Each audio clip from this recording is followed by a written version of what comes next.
রাত্রে একটি ভিডিও দেখেছিলাম, একজন মহিলা একজন উলামায়ে কেরামকে নিয়ে এবং একজন বক্তাকে নিয়ে উনি বাজে মন্তব্য করেছিলেন।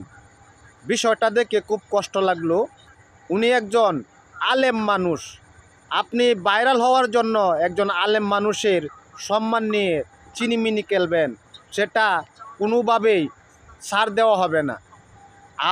আপনি মৃত্যুর পরে একজন উলামায়ে আমাদেরকে জানাজা বলে মাটি চালি দিবে, দাফন কাফন করবে, আর আপনারা কি করেন? একজন সম্মানীয় ব্যক্তির সম্মান নিয়ে চিনিমিনি করেন ভাইরাল হওয়ার জন্য। আরে ভাইরাল হওয়ার জন্য কারো কেরিয়ার নিয়ে বা কাউকে টানা হেঁচড়া না করে নিজের যোগ্যতা দিয়ে আপনি ভাইরাল হন, এতে আমাদের কোনো সমস্যা নাই।